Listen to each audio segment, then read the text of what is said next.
qui nous intéresse aujourd'hui, l'agenda. Alors, en début d'année, il est presque vierge, mais il se remplit très très vite. Et alors, d'où vient-il? Agenda, on retrouve le mot agir dedans. En fait, ça vient du latin agere, et en latin, agenda, qui est devenu agenda, A-G-E-N-D-A en définitive, et c'était ce qu'on devait faire.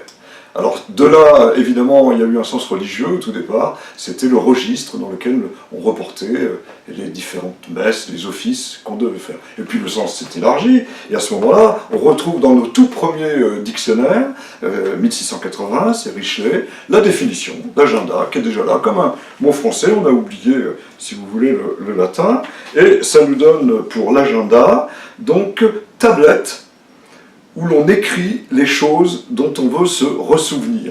Alors se ressouvenir, c'est assez joli, le sens va être bien installé, mais on va le trouver aussi chez Furetière, là on est en 1690, un peu plus développé. Et l'agenda, tablette ou mémoire, où l'on écrit ce qu'on a à faire durant le jour, la nuit aussi quand même, pour s'en souvenir en allant par la ville. Bon, on voit bien que c'est un citadin qui écrit par la ville, mais à la campagne, on ne savait pas lire à l'époque, donc voilà qui explique pourquoi par la ville.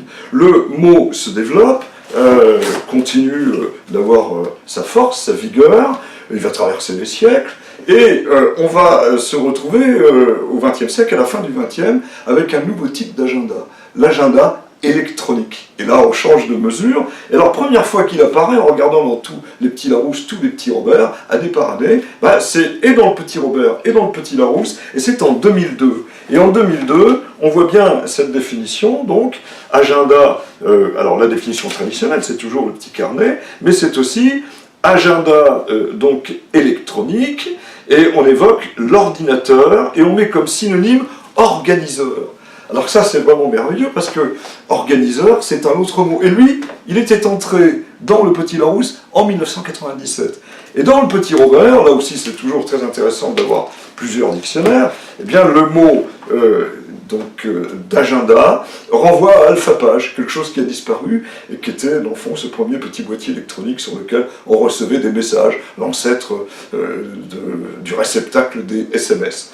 Alors, voilà pour cette évolution, elle n'est pas finie, ça va encore bien entendu évoluer. Alors maintenant, quelques reports culturels, quelques allusions. Gide aimait énormément parler de son agenda, et il disait « tenir son agenda, c'est écrire pour chaque jour ce que je devrais faire dans la semaine, et c'est diriger sagement ses heures ». C'est une très belle définition.